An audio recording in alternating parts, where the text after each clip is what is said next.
चलो दोस्तों, आज हम लोग बात करेंगे वेल्थ को मैक्सिमाइज कैसे करें। सैलरी से बहुत मुश्किल है। केवल सैलरी से अगर आप वेल्थ को मैक्सिमाइज करना चाहते हैं तो बहुत मुश्किल है। इसका ये मतलब बिल्कुल भी नहीं कि आप काम करना छोड़ दें, अपनी नौकरी छोड़ दें। आप नौकरी में रहने के साथ साथ ही थोड़े थोड़े स्मार्ट इन्वेस्टमेंट से आगे बढ़ सकते हैं। हाँ, ये ज़रूर आपका टेन्योर कितने साल लगेंगे, it all depends on your present salary, your plan, your risk taking ability end of course smart investment. ये स्मार्ट इन्वेस्टमेंट क्या है, इसी के लिए तो हम बैठे हैं। आप फर्स्ट टाइम विजिटर हैं तो प्लीज़ चैनल को जरूर सब्सक्राइब कर लीजिएगा और हाँ, बेल आइकन भी दबा दीजिएगा। वीडियो मिलेंगे आपको रोज एक नॉर्मल लैंग्वेज में, लेमैन को भी समझा देगा ये वीडियो। ना तो आपको फाइनेंस की ज़्यादा नॉलेज की ज़रूरत है, ना किसी और की। अब देखो क्या होता है कि आज जो मैं बात करूंगा, पहली बात तो आगे बढ़ने से पहले बोलूंगा आखिरी तक देखना। समय कम हो तो 1.5 स्पीड में करके देख लेना, लेकिन देखना पूरा। 7 पॉइंट बताने वाला हूं। इन 7 पॉइंट पे हम लोग जानेंगे कि वेल्थ को कैसे मैक्सिमाइज करें, क्या क्या स्ट्रेटजीज होनी चाहिए, इन्वेस्टमेंट स्ट्रेटजीज क्या होनी चाहिए। तो शुरू करते हैं। तो आज हम लोग 7 पॉइंट बात करने वाले। 7 पॉइंट कौन कौन से होंगे वो स्क्रीन पे देख लेते हैं। पावर ऑफ कंपाउंडिंग, दूसरा पॉइंट है फाइनेंशियल डिसिप्लिन, तीसरा पॉइंट है राइट इन्वेस्टमेंट स्ट्रैटेजी, चौथा पॉइंट है नो योर लोन अमाउंट, पांचवा पॉइंट है discipline in your desire, right insurance, सातवां और आखिरी पॉइंट है पैसिव इन्वेस्टमेंट। तो ये 7 पॉइंट जो स्क्रीन पे दिया हूं, अब इसको हम डिटेल पढ़ने वाले हैं। सबसे पहले पावर ऑफ कंपाउंडिंग। ये पावर ऑफ कंपाउंडिंग होता क्या है? पावर ऑफ कंपाउंडिंग होता है कि आपका पैसा 100 रुपया इस बार है, अगले साल 10 उसमें जुड़ गया, 10%, तो 110 हो गया। उसके अगले साल जो 10% जुड़ेगा वो 100 पे नहीं 110 पे जुड़ेगा, तो 11 रुपये हो जाएगा, 121 हो जाएगा। नॉर्मल रेट पे ये केवल होता 120। उसके अगले साल 120 पे 10% यानी 12 और जुड़ जाएगा। नॉर्मल रेट पे 10 और जुड़ता तो 130 हो जाता, वैसे 133 हो जाएगा। लेकिन 3 साल में आपको लगा 3 ही रुपए का डिफरेंस आया, but over the period of time 20 साल, 15 साल, 30 साल में मैं ग्राफ दिखा रहा हूँ, ये देखिए कितना फर्क पड़ जाता है। तो पावर ऑफ कंपाउंडिंग पे तो यार बुक लिखी जा चुकी है, इतना इंपॉर्टेंट होता है। तो आप सबको इस पे ध्यान देना है, समझ गए? जो भी इन्वेस्टमेंट करिए कंपाउंडिंग होना चाहिए। उसके बाद आपको सेकंड पॉइंट मैं डिस्कस करने वाला हूं, जो mother of all the points है, वो है फाइनेंशियल डिसिप्लिन। फाइनेंशियल डिसिप्लिन आपको लाना ही पड़ेगा अपनी लाइफ में, चाहे आप सैलरीड हो, चाहे बिजनेस क्लास हो, या आपकी अपनी आप एंटरप्रेन्योर हो, कुछ भी हो, but financial discipline is the key thing. और इनफैक्ट फाइनेंशियल डिसिप्लिन शुरू से ही, बचपन से ही आपके अंदर एक इन हैबिट ही होना चाहिए। अगर हैबिट के अंदर नहीं है तो दिक्कत है। फाइनेंशियल डिसिप्लिन में एक बड़ा फेमस सा थंब रूल है 50:30:20, यानी अगर आपकी सैलरी कम है, सबके लिए नहीं है ये, सैलरी ठीक ठाक है, कम है, बहुत ज़्यादा नहीं है, 50,000 60,000 मान लीजिए, तो इसमें 50% आप बेसिक नीड को रखो और 30% आप रखो डिजायर की, वांट, डिजायर भी नहीं वांट, और 20% डिजायर के लिए रखा जाता है, और वो 20% मैं सोचता हूँ कि सेविंग में रखना चाहिए। तो 50% नीड होगी, 30% वांट हो गया, और 20% सेविंग होना चाहिए। तो डिसिप्लिन अगर ये आप मेंटेन करके रखोगे तो आपको जो 20% है सेविंग, इन्वेस्टमेंट, उसको आप उसमें से कुछ आप क्रिएट करोगे इमरजेंसी फंड, और कुछ आपके फ्यूचर के लिए वेल्थ क्रिएशन आएगा। अब स्मार्ट बंदे इसी 50-30-20 को रिड्यूस श्रिंक जितना भी कर पाते हैं वो करके अपने वेल्थ को क्रिएट करना स्टार्ट कर देते हैं। क्योंकि देखो, आप अपने नीड को नहीं रोक सकते, खाना तो खाना ही है, बच्चे को स्कूल जाना है, आपको ऑफिस आना है, तो यहाँ पे आप रिड्यूस नहीं कर सकते। वांट में जरूर कुछ चीज़ें कर सकते हो आप, और डिजायर तो बाद में करना है यार, जब पैसे बहुत आ जाएं या आप अच्छे से कमाने लगो तो डिजायर रखो अपनी पूरी, लेकिन अभी थोड़ा सा बचाओगे तो फ्यूचर में फ्यूचर के डिजायर्स आपके पूरे होने शुरू हो जाएंगे। इसके बाद तीसरा पॉइंट है right investment strategy. Investment strategy के कई फंडे हैं, लेकिन एक बड़ा कॉमन सा फंडा बता रहा हूँ, क्योंकि जो हम लोग इक्विटी में इन्वेस्टमेंट की बात करते हैं वो बड़ा एक फ्रूटफुल होता है लॉन्ग टर्म में, या आप ट्रेड कर सकते हैं, लेकिन मैं इस वीडियो में ट्रेडिंग की बात नहीं करूंगा। इस वीडियो में वेल्थ क्रिएशन एंड इन्वेस्टमेंट की बात कर रहा हूँ, और वो संभव है। इक्विटी बहुत अच्छा हमें आउटपुट दे सकता है, म्यूचुअल फंड भी एक तरह से इक्विटी ही है, उसको भी वो भी बहुत अच्छा हमें आउटपुट देता है। एफडी रिलेटिवली काफ़ी लो होता है उस हिसाब से, बट थोड़ा सा सेफ्टी इसमें ज़्यादा होती है। बॉन्ड्स वगैरह भी होते हैं। गोल्ड होता है लो इन्वेस्टमेंट है, बट उसमें एक सॉलिड इन्वेस्टमेंट है जिसका नीचे जाने का कोई सवाल ही नहीं उठता। तो ये सारे इन्वेस्टमेंट स्ट्रैटेजीज़ का एक्चुअल और राइट होना बहुत ज़रूरी है। तो अगर आप इक्विटी में चाहते हो कितनी कमाई का या इन्वेस्टमेंट का कितना परसेंट पार्ट आप इक्विटी में दें, तो आपके पास एक रूल है 100 माइनस आपका एज, 100 माइनस योर एज। अगर आपकी उम्र 40 साल है तो 100 में से 40 को माइनस करो, you will get 60 and 60% of your complete investable amount को आप इक्विटी में डाल दो।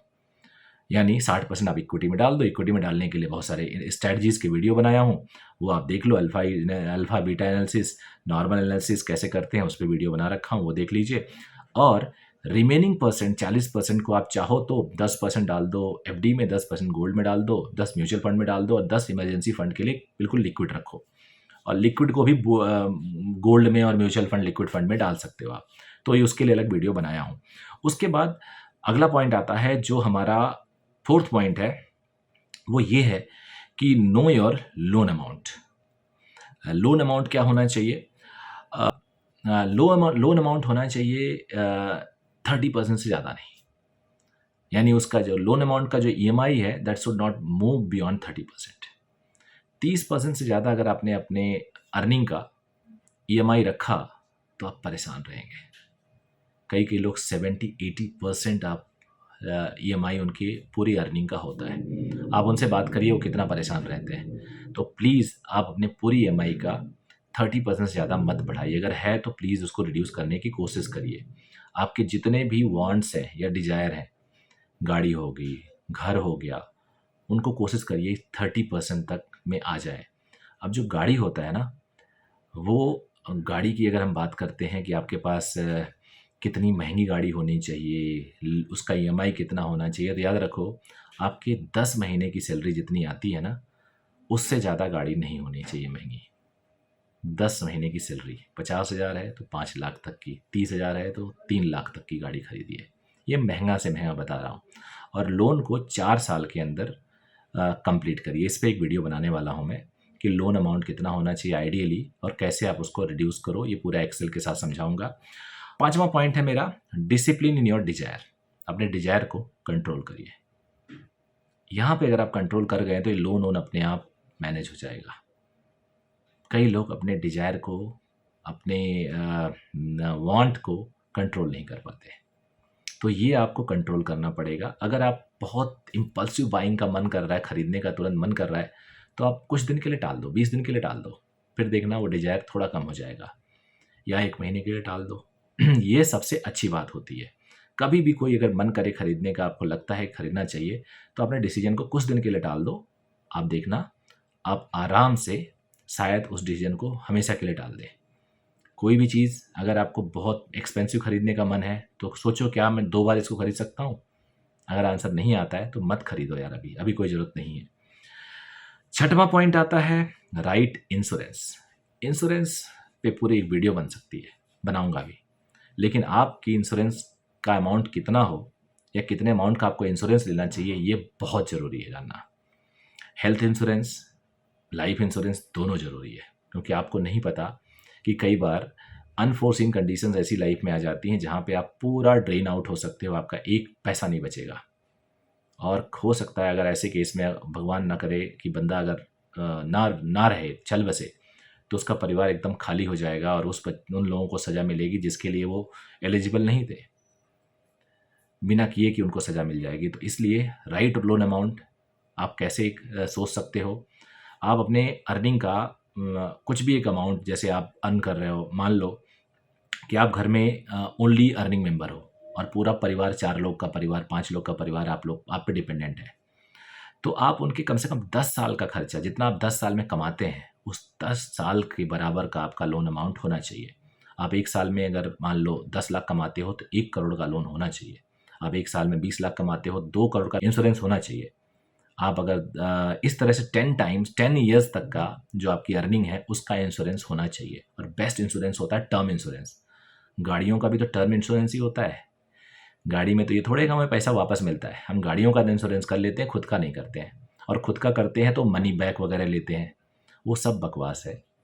उसमें एजेंट को कमीशन ज़्यादा मिलता है, वो आपको ऑफर करते हैं, आपको भी लगता है यार ये पैसा जो इतना डाल रहा हूँ टर्म में तो चला जाएगा, लेकिन टर्म इंश्योरेंस सस्ते मिलते हैं और वैल्यू बहुत देते हैं आपको।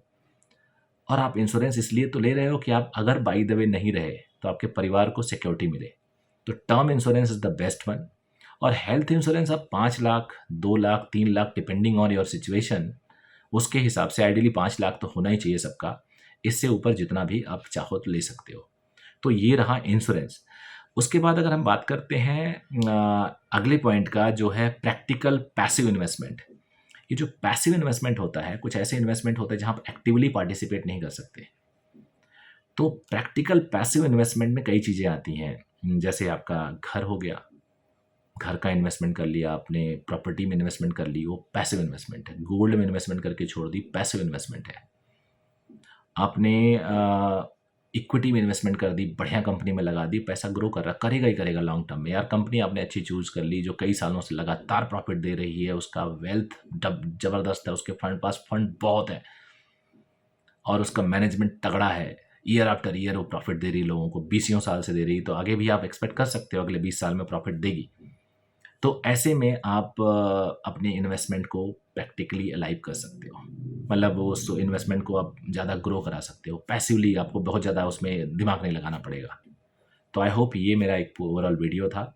अगर आपको इस पर कुछ कमेंट करना हो प्लीज़ करिए, मैं जानना चाहूँगा आप क्या सोचते हैं। So thank you very much, bye bye, take care.